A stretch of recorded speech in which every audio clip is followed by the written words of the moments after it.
Halo, Assalamualaikum warahmatullahi wabarakatuh. Perkenalkan, saya Lilis Wulandari, peserta Latsar CPNS Kabupaten Batanghari, Angkatan 4, Kelompok 4, tahun 2021. Kali ini kita akan membahas tentang praktek kerja ASN yang memperhatikan dan yang tidak memperhatikan kode etik dan kode perilaku sebagai ASN. Sebelum itu, marilah kita bahas apa itu kode etik dan kode perilaku. Kode etik dan kode perilaku adalah pedoman sikap, tingkah laku, dan perbuatan dalam melaksanakan tugas dan pergaulan hidup sehari-hari. Untuk lebih memahami, marilah kita tonton tayangan berikut ini.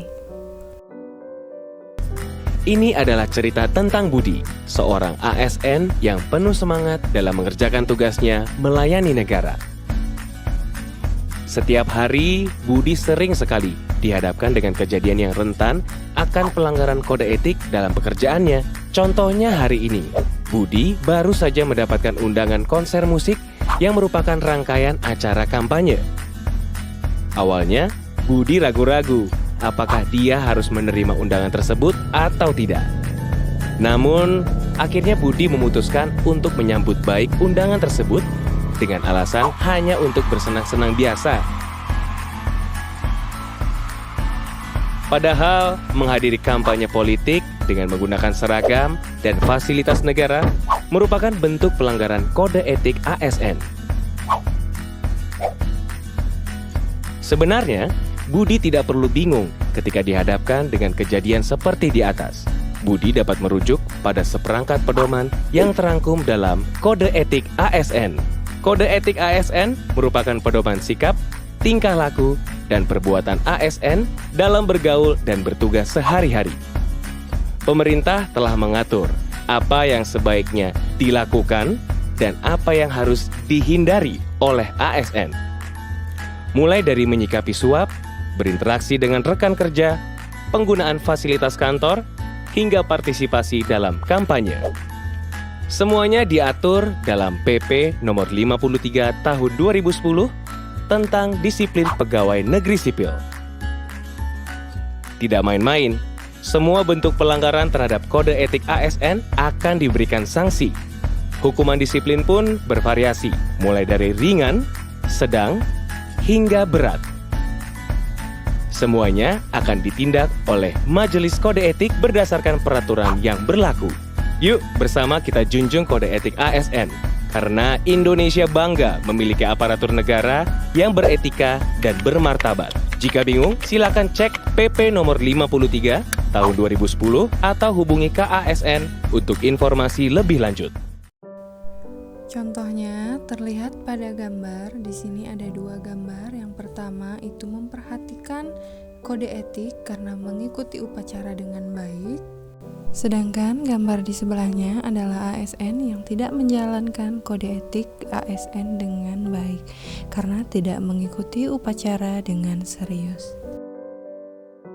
ASN juga harus bersifat netral, tidak boleh terlibat dengan politik praktis, tidak boleh memihak salah satu calon, tidak boleh memihak pasangan calon, dan tidak terlibat dengan partai politik. ASN harus bijak dalam bersosial media, tidak menyebarluaskan berita yang belum tentu kebenarannya atau berita yang mengandung unsur sara, bertutur kata yang baik, tidak menyinggung agama, suku, budaya, dan adat istiadat yang berlaku di Indonesia, juga tidak merendahkan martabat orang lain ataupun melakukan pelecehan terhadap sesama. Adapun contoh kasus pelanggaran kode etik adalah sebagai berikut.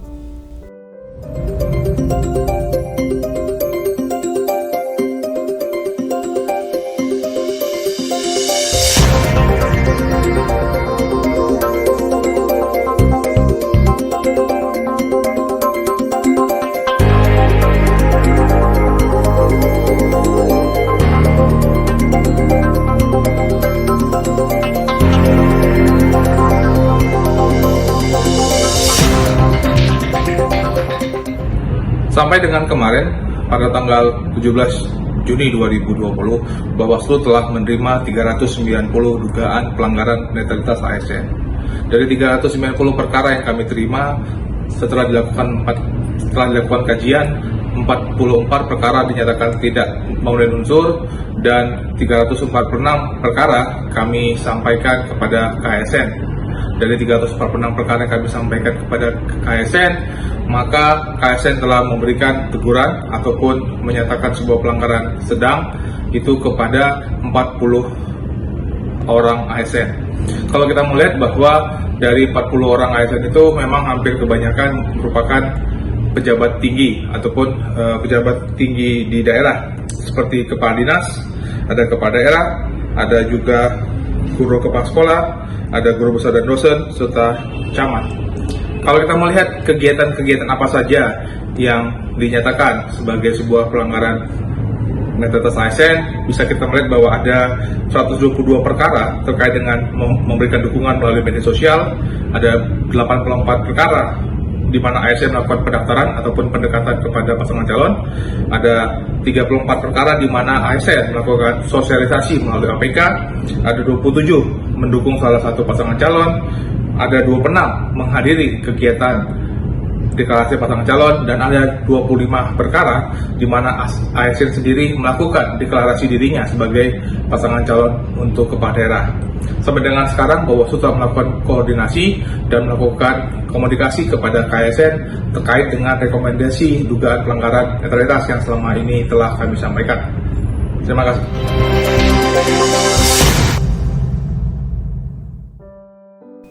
Gagasan penyelesaian kasus tersebut seperti di dalam tayangan, KASN memberikan teguran atas pelanggaran sedang. Terdapat beberapa sanksi terhadap ASN yang melanggar kode etik. Selain sanksi moral, ASN yang melakukan pelanggaran kode etik dapat dikenai hukuman disiplin atau tindakan administratif lainnya. Pelaksanaannya sesuai dengan ketentuan peraturan perundang-undangan atas rekomendasi Majelis Kode Etik.